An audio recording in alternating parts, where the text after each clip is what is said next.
partir del capítulo 20, faltan solamente 2 capítulos para terminar el libro de Apocalipsis. 2 capítulos. Pero del capítulo 20 en adelante hay cualquier cantidad de material. Hay cualquier cantidad de material. Es impresionante. Y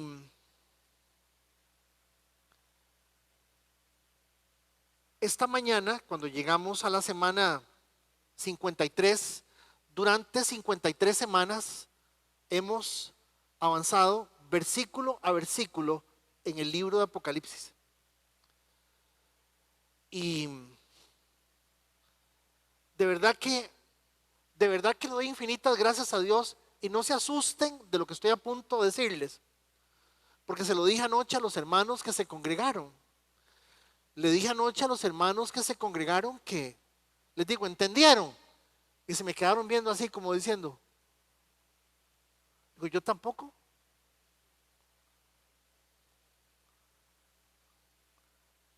No vamos a entender, o sea, no podemos. Imagínense que el libro de Apocalipsis, cuando se escribió, fue leído a los hermanos que lo recibieron. Leído.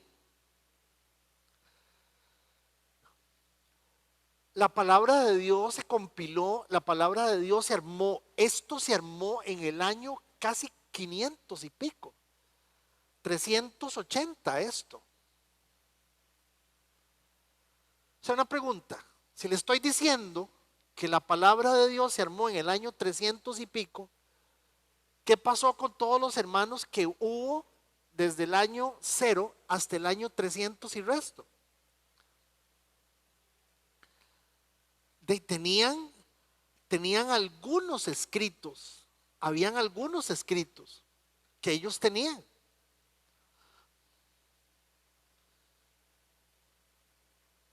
Pero yo creo que lo más importante, señoras y señores,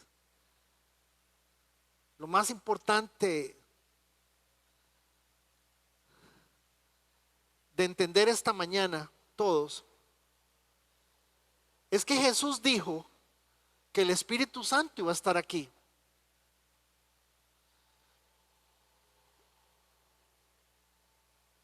Y que al estar aquí el Espíritu Santo, obviamente, nosotros no íbamos a batear.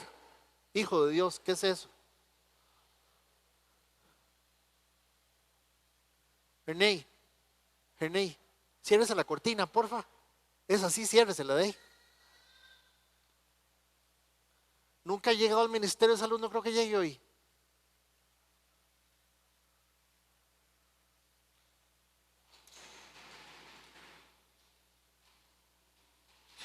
Gracias. Mis amados hermanos, el libro de Apocalipsis, en el momento en que fue entregado a las personas como lo fue entregado, tenemos que ubicarnos. Y la gente, Pablo le escribe a los Gálatas, pero Pablo le escribe en el año 68. El libro de Apocalipsis se escribe en el año 95. Quiere decir que las iglesias de Asia Menor, Éfeso, Tiatira, Esmirna, todas esas iglesias ya tenían las otras cartas. No se sabe. ¿Qué es importante? Porque hoy en la mañana estaba oyendo un famoso y muy bueno, una explicación del capítulo 20 de Apocalipsis que me gustó oírlo, pero el predicador, el maestro que estaba enseñando sobre el texto, no menciona nunca el libro de Apocalipsis. Se fue por otro lado. Muy rápidamente tengo que decirles que para efectos de ubicarnos en nuestra progresión y tratando de entender un poquito de qué estamos hablando, más o menos en el cuadrito rojo podríamos decir que todavía estamos al final de esa iglesia, al final de esa era actual de la era de la iglesia. Estamos ahí.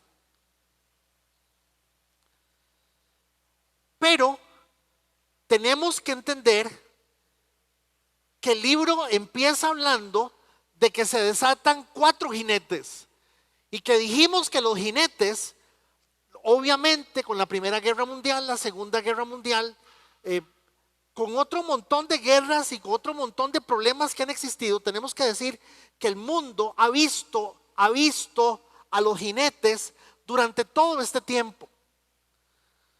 Hemos visto cómo la economía ha dañado terriblemente. Hay lugares donde hay terribles enfermedades, hambrunas. Hemos vivido 2 pandemias, no una, 2 pandemias.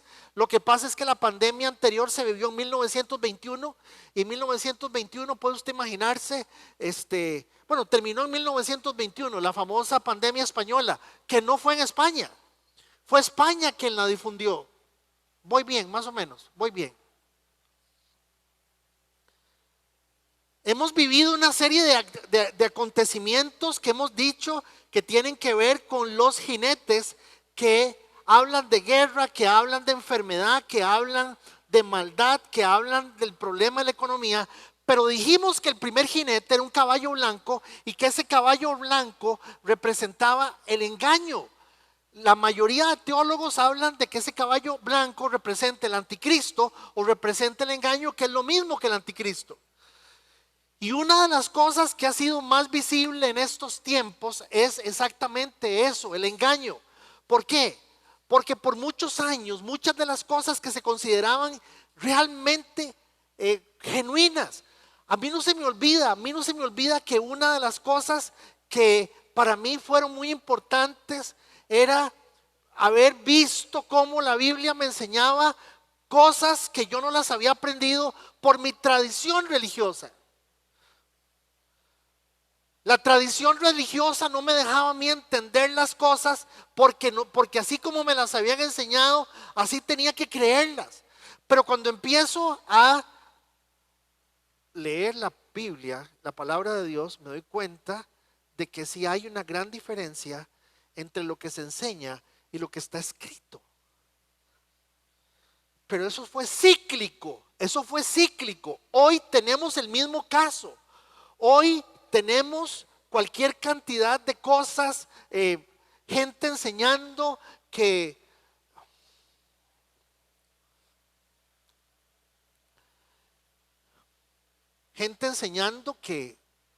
yo soy apóstol. Subime un toquecito el volumen porque yo creo que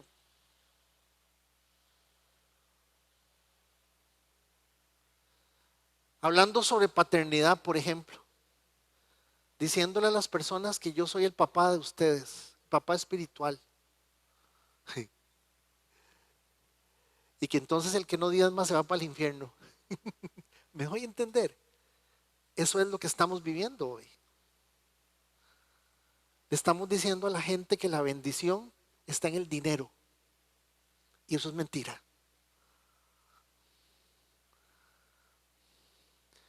Le estamos diciendo a las personas que usted nació para triunfar, que usted nació para ser un vencedor. Pero a usted nadie le dice lo que dice el texto. Usted nació para la gloria de Dios. Y cuando usted entiende que usted nació para la gloria de Dios, usted entiende que somos falibles, que somos torpes,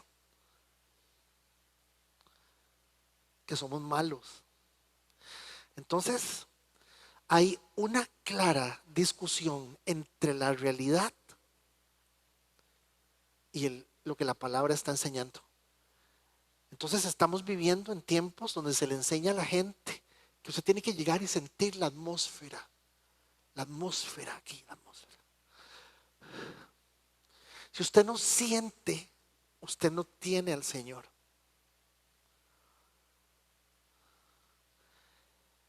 Y lamentablemente la gran mayoría de nosotros somos sumamente vulnerables a todas estas cosas. Muy vulnerables. Entonces más o menos ahí nos ubicamos. La semana pasada vimos que el dragón fue apresado. Lógicamente la cadena, la llave, el abismo, todo eso es un símbolo. Claro que es un símbolo porque como ustedes pueden ver, Como ustedes pueden ver, este ángel ni siquiera se menciona, hermanos, quién es el nombre del ángel. El libro de Daniel dice que es muy probable que sea Miguel, el ángel que lo está aprisionando. Pero ¿cuál es la importancia de saber quién es el ángel? Lo importante es que lo agarra y lo encadena por 1000 años. Hoy entramos exactamente al versículo 20. Nos toca entrar al versículo 20.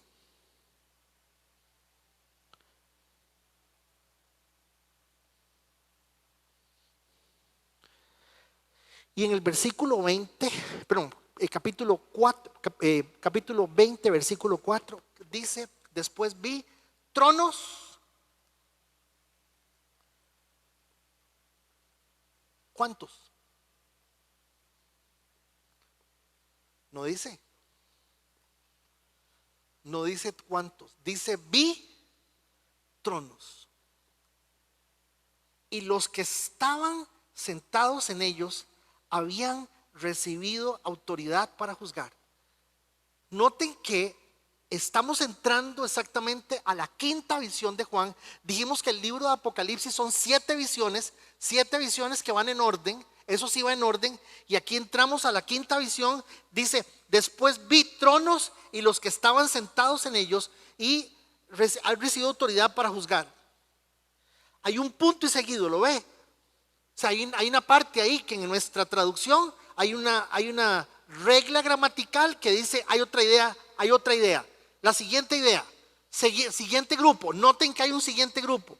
Dice: vi las almas de aquellos que habían sido decapitados por dar testimonio acerca de Jesús y proclamar la palabra de Dios. Noten que esta gente, noten que estas personas que estamos viendo aquí no son simplemente, ¿cómo se los explico?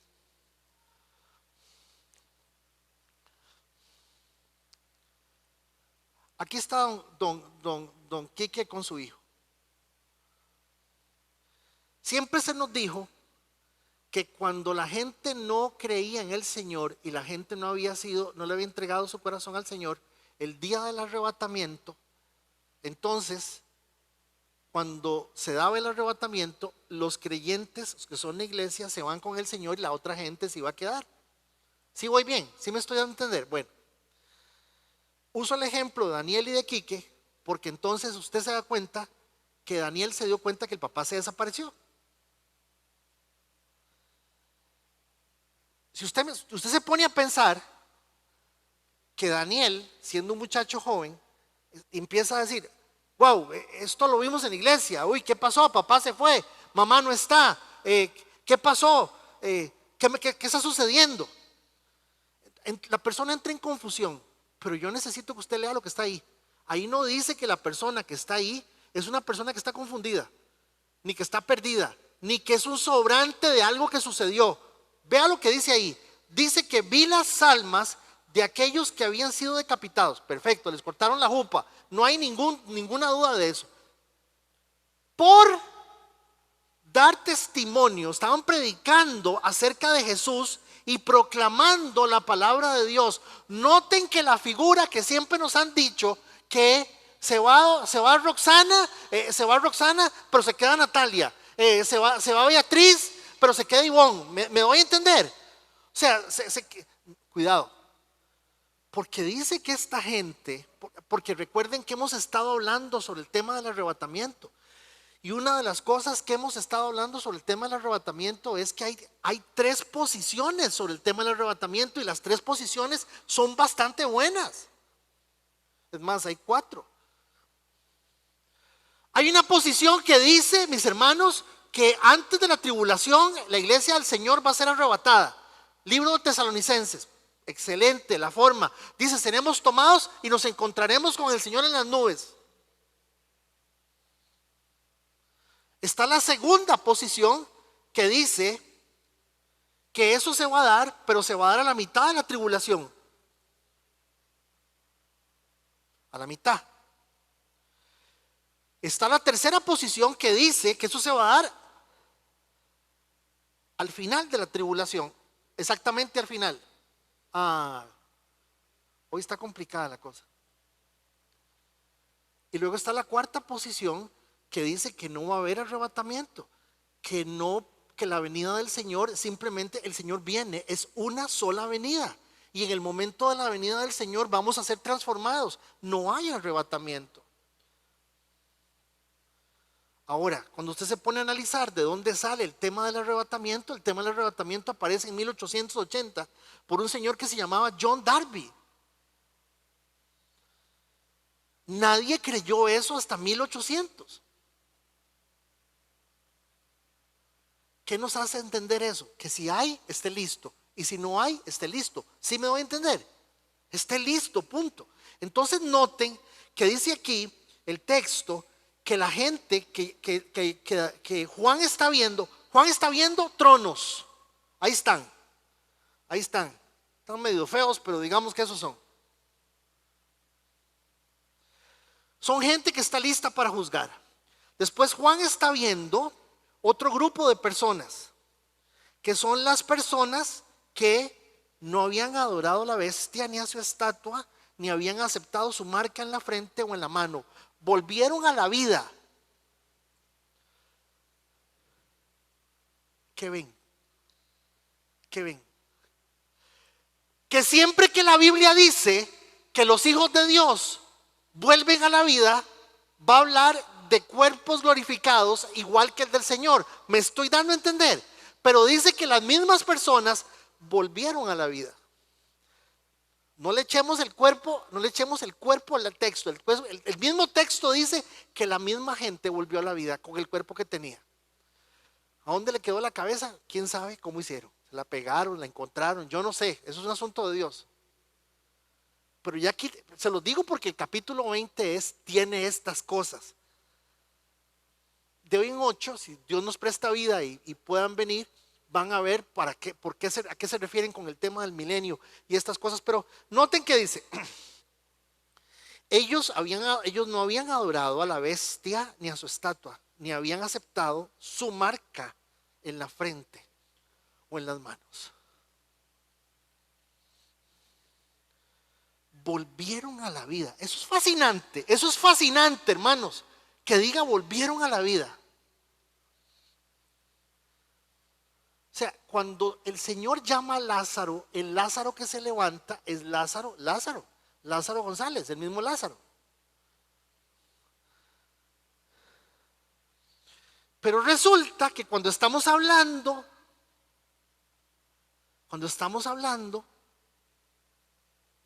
de la gente que ha muerto creyendo en el Señor a través de los años, vienen con un cuerpo glorificado.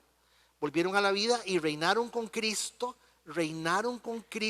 Vean la siguiente referencia. Reinaron con Cristo durante 1000 años. Reinaron.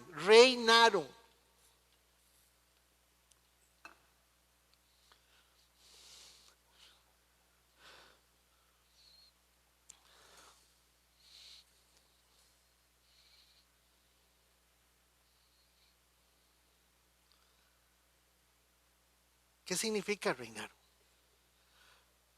Más bien, ¿por qué Dios nos pondría a reinar a nosotros? ¿Por qué? ¿Por qué? ¿Por qué usted pone a una persona a cargo de algo? Es más, ¿por qué usted contrata a una persona que reúne las características que usted necesita para el trabajo? Y usted dice, tiene que saber de computadora, tiene que ser una persona muy, trabajar bajo presión, tiene que ser una persona que sea con buen trato a las personas, tiene que ser una persona educada, decente, tiene que ser una persona que de alguna manera hable un poquito de inglés o sepa usar la tecnología o lo que sea. Se llaman requisitos, ¿sí o no? ¿Cómo se llaman? Requisitos, ¿me está siguiendo? Pero si usted va a contratar a una persona que cocina, ¿qué necesita usted para contratar a esa persona? De probarle la cuchara. De probarle la cuchara para saber cómo cocina. Uno puede decir lo que sea, hágase un pinto, hágase no sé, Si usted la contrata para que haga lasaña, déjase una lasaña. O no sé. A ver, si la Biblia dice que volvieron a la vida y reinaron con Cristo, está diciendo que todas estas personas, y ya van a ver quiénes más van a gobernar y reinar, son las personas que se animan y se atreven a creer en las cosas de Dios por encima de todo aquello que el mundo hoy está ofreciendo. Sin embargo, tengo que hacer la mención clara, tengo que mencionar que en el versículo 28, verso 19 del libro de Mateo, ya Jesús le había prometido a los discípulos que ellos iban a sentarse en tronos para gobernar.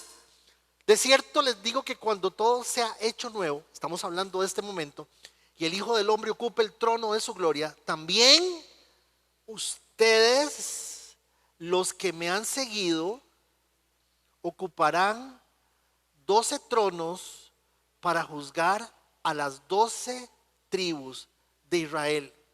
Juan dijo que si nosotros pasamos y sufrimos lo que el Señor vive y sufre, que también vamos a reinar con Él.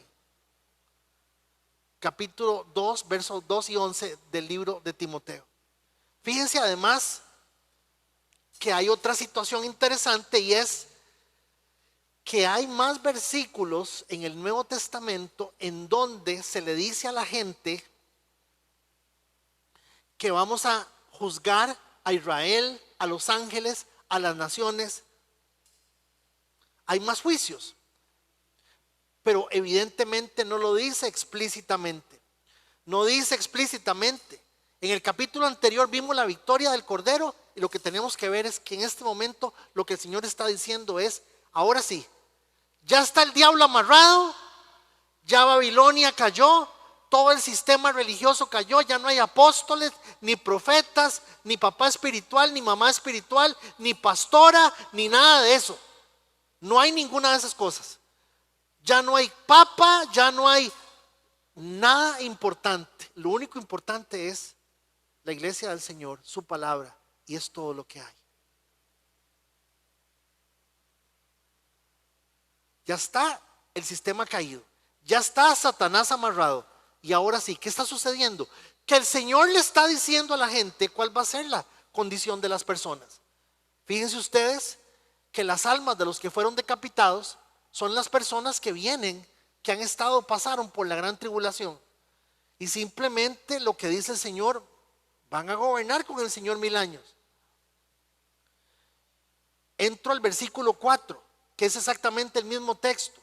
Fíjese usted que siempre ha sido esta discusión, y lo vuelvo a decir para que usted por lo menos tenga una noción de que se tocó el tema. Son las personas que se quedaron después del arrebatamiento, que sabían del arrebatamiento y creyeron. Son los judíos que creen después. Son la iglesia presente al momento de la tribulación. Una pregunta. Si la tribulación empieza mañana, ¿quiénes son esos?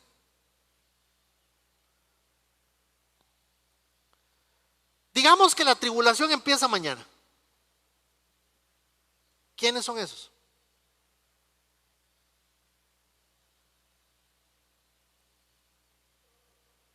Nosotros.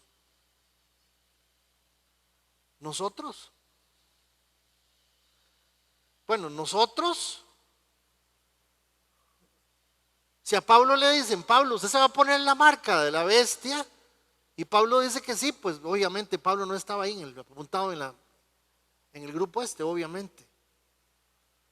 Porque eso es lo que está diciendo el texto, no lo estoy diciendo yo. El texto está diciendo que son la gente que no se puso la marca. Ahora, anoche se vinieron un par de hermanos y me dijeron que si la marca, hermano, yo sigo creyendo. A ver, ustedes son hijos de Dios, pero yo no sé, ninguno de ustedes tiene una marca en donde doña Adela se le ve desde aquí a doña Adela una marca, donde no se ve. Ahí está Deidi, yo no le veo a Deidi ninguna marca. Yo creo que la marca del diablo tampoco se va a ver, porque es una marca del corazón, hermanos, es algo que va a quedar en el corazón. O sea, y uno lo ve, que no hay necesidad, perdóneme, no hay necesidad de hacerle mucho, de ponerle una gran calcomanía aquí en la jupa a alguien para que uno se dé cuenta que es del diablo.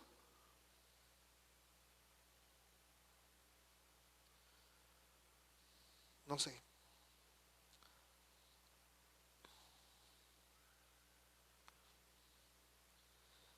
¿Qué es lo que dice la Biblia? ¿Qué es lo que dice el texto de Apocalipsis? Número uno, que van a resucitar. Número dos, que van a reinar con el Cristo. Y número tres, que su reinado va a ser aquí en la tierra. Eso es lo que el texto dice. No dice ninguna otra cosa.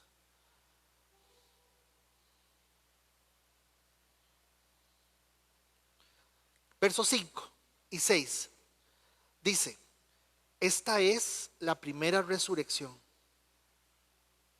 Esta es la primera resurrección. El resto de los muertos no volvieron a la vida hasta que se cumplieron los 1000 años. Aquí viene la siguiente, la quinta bendición del libro de Apocalipsis.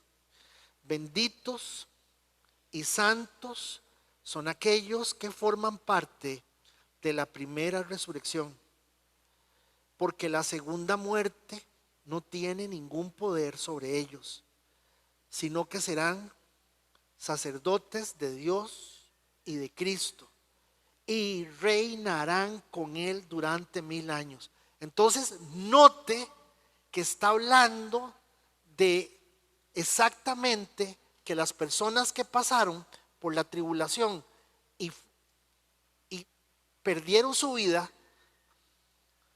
les cortaron la cabeza, dice el texto que el Señor va a valorar eso. Pero también dice que bienaventurados los que toman parte en la primera resurrección. ¿Quiénes van a tomar parte en la primera resurrección? Todas las personas que su nombre está escrito en el libro de la vida, y todas las personas que han sido lavadas por la sangre del Señor y creen en el Señor. Ahora, yo les acabo de preguntar, ¿por qué usted pondría a una persona a servir? ¿Cómo pondría usted una persona a servir? Y la respuesta es muy sencilla, porque son las personas que en esta época, en este momento y en este tiempo, lo que creen, lo que viven, lo que están pulseando, proviene de aquí.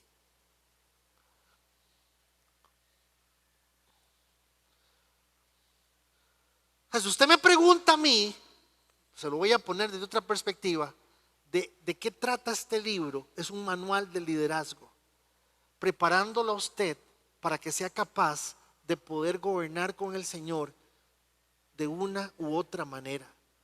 Claro, cuando usted entiende, por ejemplo, le voy a dar un ejemplo. Yo no perdono a nadie porque a mí me han hecho mucho daño.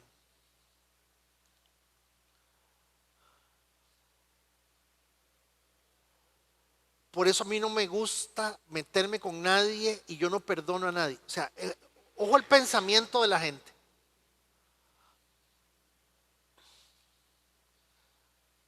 Es lo que la gente piensa. Yo no perdono. O dicen por ahí que usted anda con heridas en el corazón y por eso usted es una persona callada, usted es una persona tímida, retraída, porque usted sufrió mucho en el pasado. La palabra de Dios lo que dice es esto: todo aquello a que usted le dé importancia en su vida, más allá de lo que Dios hizo por usted, se convierte en su Dios. ¿Me doy a entender? Si usted quiere pensar que aquello que usted vivió en el pasado fue tan duro y tan terrible que nada lo puede hacer para que lo pueda superar, no hay absolutamente nada que hacer. No se puede hacer nada, porque usted está aferrado a un pasado y usted quiere darle más importancia a lo que pasó que lo que Dios podría hacer con usted y conmigo. Por eso es que tiene tanto éxito cuando yo me llevo un grupo de personas para un retiro y les digo, vean, es que a ustedes las abusaron y los maltrataron y a ustedes les hicieron daño y es cierto, eso es verdad. A la gente le hacen daño, nosotros hacemos daño, nos han hecho daño, todo eso es verdad, pero nada está por encima de lo que Dios ha hecho por nosotros y de lo que Dios está haciendo. Es más, la salvación consiste en que el Espíritu Santo viene a morir, a vivir en su vida y en mi vida. El Espíritu Santo viene a vivir en su vida y en mi vida para que usted y yo ya no dependamos de su corazón. ¿Me estoy dando a entender? Cuando el Espíritu Santo viene a su vida a vivir en usted y en mí, usted ya no depende de su corazón. Su corazón está ahí. Dios no se lo arranca. Sin embargo, la Biblia dice: les voy a dar un corazón de carne para que se den cuenta de las cosas.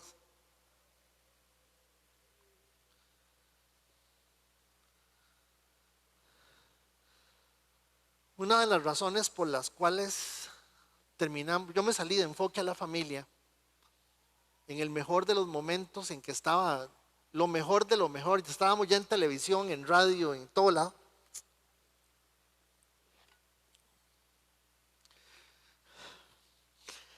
Yo no entendía cuál era la necesidad de andar llevando a las personas a llorar. Y aquí está doña Marta tiene su edad, sus años. Yo le digo a doña Marta, ¿cómo fue su infancia? ¿Cuántas eran ustedes, doña Marta? Eran tres, ustedes son tres hermanas, ¿verdad? 6. Imagínense, y usted era la cuarta, la segunda. O sea, doña Marta estrenó, la sexta nunca estrenó nada. Hermanos, y yo me pongo a ponerle la vida y a contar y a decir que vieran la pobreza. Es que usted no se imagina las necesidades y las cosas que la gente vivió, y yo empiezo a usar eso como un recurso para que usted trate de acordarse de cosas que le producen dolor. Eso le produce dolor.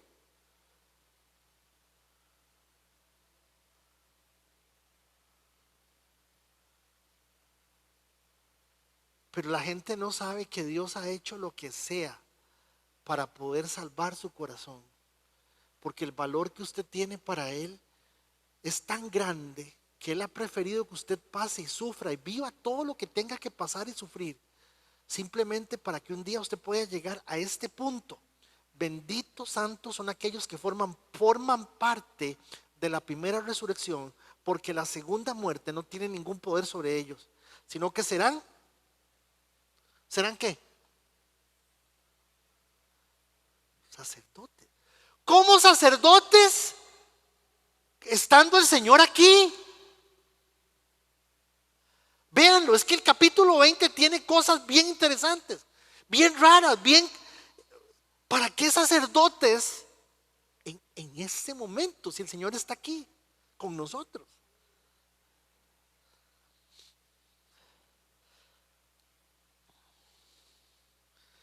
La palabra sacerdote es la persona que intercede ante Dios por el pueblo. Eso es lo que es un sacerdote. Entonces esa expresión, sino que serán sacerdotes de Dios y de Cristo y reinarán con Él durante 1000 años. La pregunta es, o más bien la observación es, ¿quiénes tendrán acceso al Señor en ese momento?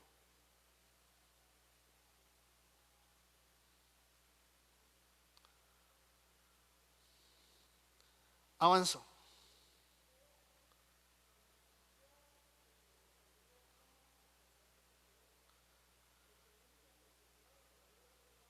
Es porque exactamente, eso fue lo que anoche los hermanos me decían. O sea, si estuviéramos hablando en cualquier otro texto de la Biblia, es exactamente lo que doña Gladys está diciendo. La Biblia dice claramente que el único intercesor entre Dios y los hombres es Jesús. Pero estamos hablando del milenio, estamos hablando del capítulo 20 de Apocalipsis, donde la promesa es que nosotros vamos a ser sacerdotes. Y al decir que nosotros vamos a ser sacerdotes, sencillamente, yo creo que es algo que solamente el Señor lo entiende. Sí, Jonathan, duro.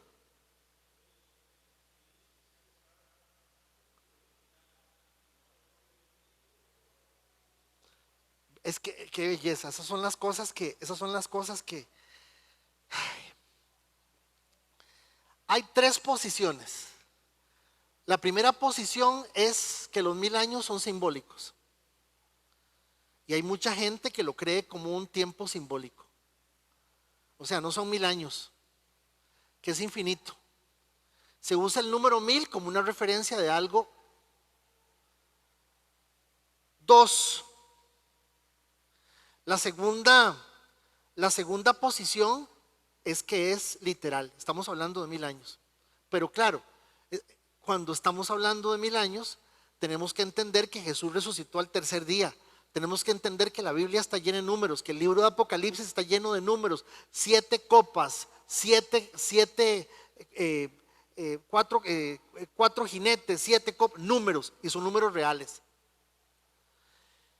Y luego simplemente, como dice la teología reformada, que es en este tiempo muy respetada, que simplemente se está haciendo alusión a un tiempo.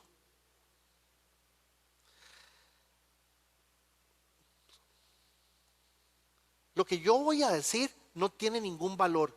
Lo que yo digo aquí no tiene ningún valor, excepto que lo que diga lo dice la Biblia. Yo creo que son literales 1000 años. Pero yo soy mantequilla. Ustedes no vienen aquí a escuchar la opinión del pastor. Ustedes vienen aquí a escuchar la palabra de Dios. Son dos cosas muy diferentes. Y mi opinión es que usted me pregunta a mí, son 1000 años literales. Porque ¿para qué los pusieron así? A mí me choca un poco cuando yo veo un teólogo que tiene 3 doctorados, 20 licenciaturas, 40 maestrías y dice que lo que dice la Biblia no lo dice. Yo no entiendo. Pero sí es importante estudiarlo. ¿Cómo dice ahí? ¿Qué es lo que doña Gladys dice? Como sacerdotes, ¿cómo vamos nosotros a interceder? ¿Y a cuál pueblo? Si no quedó nadie. Si ya estamos hablando de que el momento en que bajó, en que el sol se oscureció, el mar se llenó de sangre, ya no hay ríos, ya no hay un montón de cosas. Y dice aquí que vamos a interceder sacerdotes. ¿Qué es lo que vamos a gobernar? Imagínense que este versículo es tan importante y tan potente que los mormones dicen que cada uno de ustedes va a reinar en un planeta. Los mormones dicen que cada uno de nosotros va a gobernar en un planeta. Y por eso es que los mormones en este momento, vea, yo lo tenía aquí en el teléfono, se llama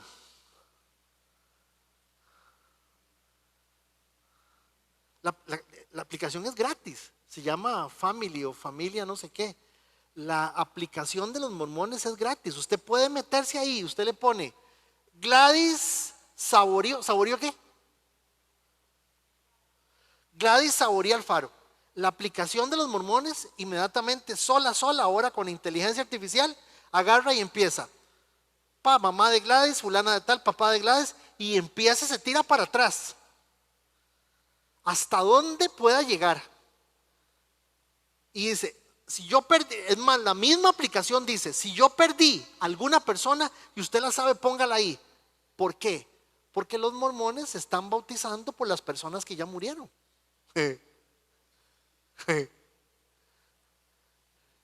Entonces, hoy vamos a bautizar al hermano Jonathan Araya. ¿Ok? Viene Jonathan aquí, vamos a echarlo al agua. Y entonces viene la lista. Vamos a bautizar al hermano Jonathan Araya en memoria de, y empieza la lista. Fulano, Araya González, 6, 7, 8, 9, 15 personas. Cuando el bautizo se da, entonces él está permitiendo que las personas por las cuales se está bautizando entren al cielo. Vean la locura que se sale del capítulo 20 de Apocalipsis. De todo hay. Los testigos de Jehová hablan de que no hay infierno, por ejemplo. Avancemos. ¿Qué dice? Que es la resurrección de los justos, que es física, que los incrédulos de todas las generaciones se levantarán para juicio y condenación. Versículos 7 y 8. Al cabo de los 1000 años, Satanás, recuerden siempre que el nombre Satanás es, ¿qué?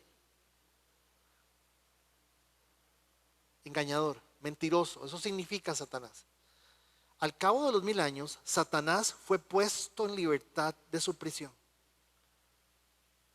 y salió a engañar a las naciones que están en los 4 extremos de la tierra, y a Gog y Magog, a fin de reunirlos para la batalla. Entonces, oiga esto, vea el texto. Venimos del capítulo 17, 15, 16, 17, donde ya se murió un montón de gente, no queda nadie en la tierra, y dice aquí, y salió a engañar a las naciones que están en los 4 extremos de toda la tierra, y a Gog y Magog, a fin de reunirlos para la batalla.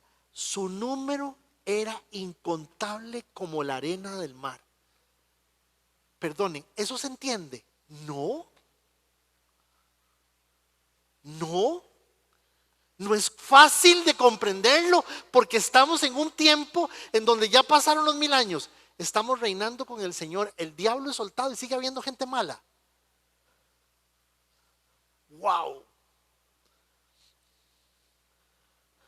Va de nuevo. Estamos al cabo de los, véalo, léalo conmigo. Dice, al cabo de los 1000 años. Y esos 1000 años, ¿cuáles son? Los que acabamos de leer, donde dice que vamos a reinar 1000 años con el Señor aquí. Lo que pasa, aquí viene la salida olímpica. Hay 2 posiciones.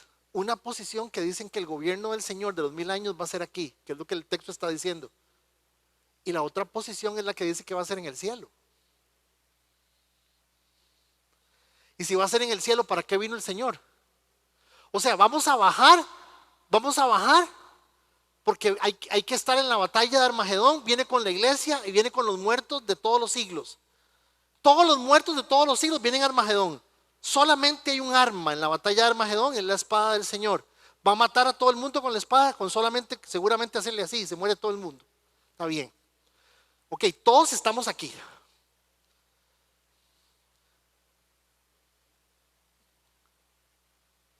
Venimos de las bodas del Cordero. Hay que volver a subir. Esas son las preguntas que no están claras, pero que lo que sí está claro es lo que el texto está diciendo. ¿Qué es lo que usted y yo necesitamos saber? Lo que necesitamos saber es: Satanás reunirá a las naciones, punto. ¿Cuándo? 1000 años después.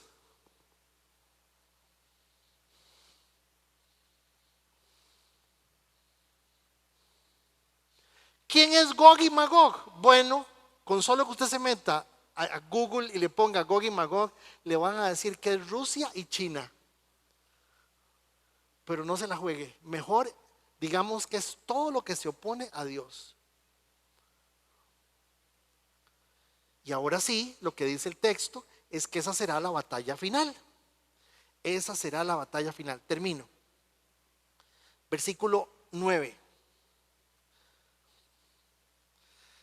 Momento de la batalla. Subieron por todo el ancho de la tierra y rodearon el campamento de los santos. Estamos hablando aquí, está sucediendo aquí en la tierra. Subieron por todo el ancho de la tierra y rodearon el campamento de los santos y la ciudad amada. Pero del cielo cayó fuego y los consumió. Duró más, como dicen en San Ramón en ese versículo, duró más Lola en el toro. ¿Me doy a entender? Porque está hablando de millones, de miles, incontables. Rodearon el campamento de los santos y la ciudad amada. Pero del cielo cayó fuego y los consumió. Versículo 10. El diablo que los había engañado fue lanzado al lago de fuego y azufre, donde estaban la bestia y el falso profeta. Yo también puedo decirles que ya el diablo había sido amarrado en el capítulo 12, y lo que estamos repitiendo es lo que dice el capítulo 12. ¿Lo ven? Yo también puedo salirme por ahí y decirles a ustedes, mis amados hermanos, esto ya se leyó, esto es algo que está repitiendo lo que ya se dijo. Pero simplemente aquí hay un factor que cambia todo, y es que estamos hablando del milenio, de los 1000 años. donde estaban la bestia y el falso profeta, y allí serán atormentados día y noche por los siglos de los siglos. Entonces inicia el juicio con las naciones, con la desaparición del mundo actual. Dice el Salmo 102, versículo 25, que todo va a desaparecer. Y dice Pedro en su carta, en segunda de Pedro, que a la nueva criatura se le dará una nueva creación. Mis amados hermanos, yo creo que sería muy fácil leer el capítulo 20 de Apocalipsis y leerlo y vámonos. Pero yo quiero que ustedes vean todas las interrogantes que se pueden dar alrededor de lo que estamos viendo. Es más, llegamos al 10, regálenme un segundo nada más.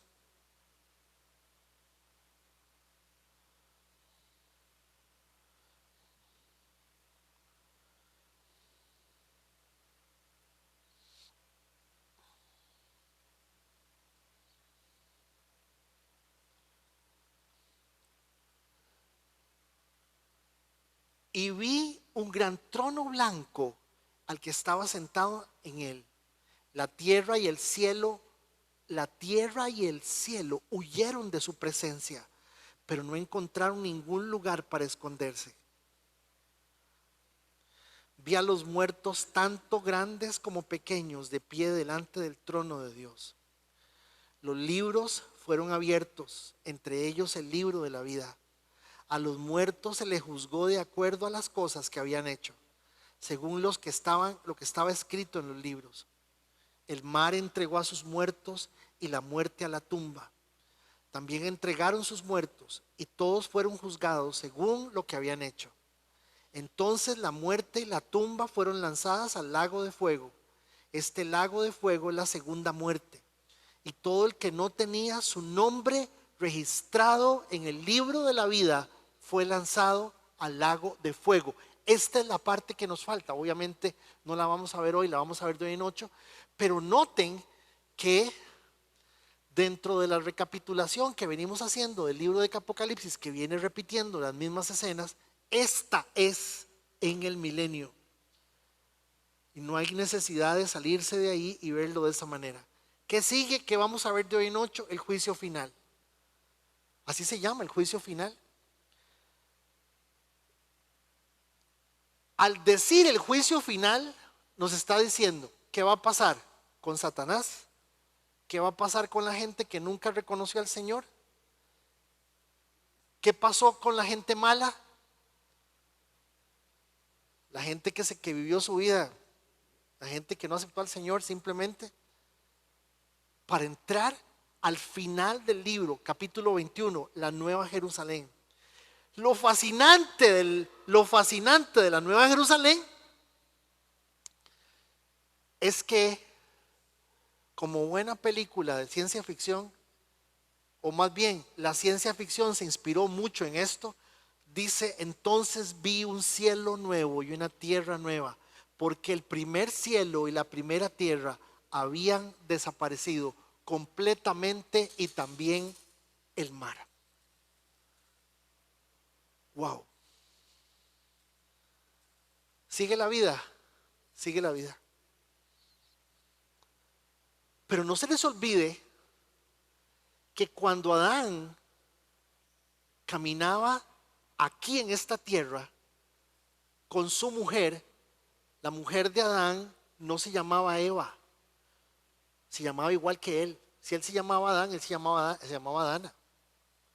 El primer nombre que tuvo la mujer se lo puso Dios. El segundo nombre que tuvo la mujer se lo puso Adán. Fue Adán quien le puso Eva a la mujer. Pero no se les olvide que Dios caminaba con ellos aquí. Y eso es simplemente lo que va a pasar. Dios va a decir: lo que yo hice no cambió, voy a volverlo a dejar como estaba. ¿Quieren saber cómo es la vida después de todo esto? Libro de Génesis. Está toda la explicación de cómo va a ser las cosas. De hecho, vamos a tocar parte de eso la otra semana. ¿Alguna pregunta? ¿Alguna observación? ¿Algún comentario, por favor?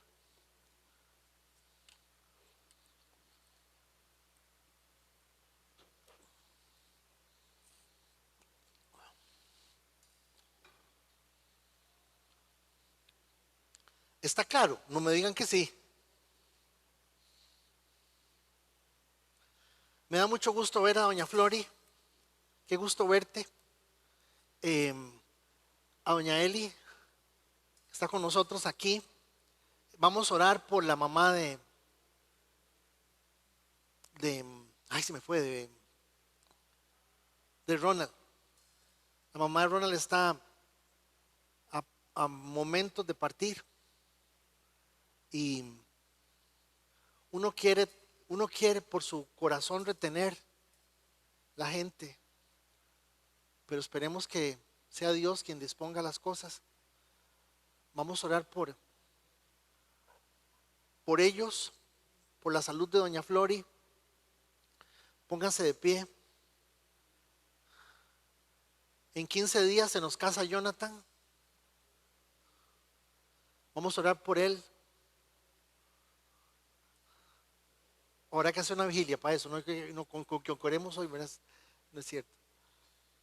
Señor bendito, te damos infinitas gracias. Al llegar al final de este servicio, Señor, ponemos a doña Cecilia, la mamá de Ronald, en tus manos. Permite, Señor, que en esta transición de lo físico a lo espiritual, o más bien de lo espiritual físico a lo espiritual, que la señora reconozca, Señor,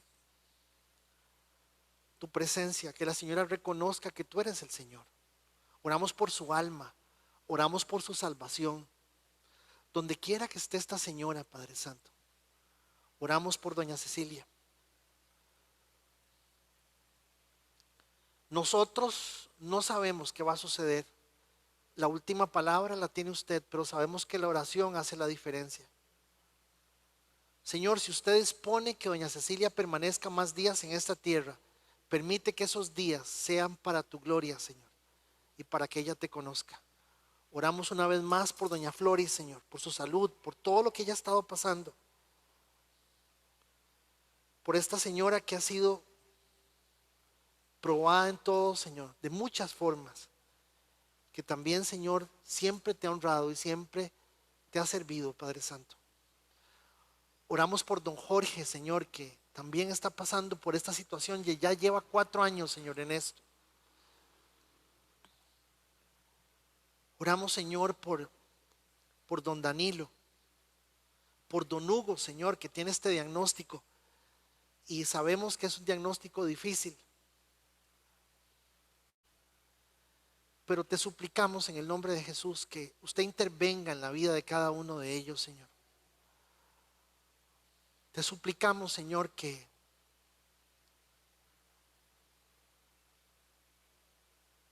veas los años, Señor, en que estas personas te han seguido.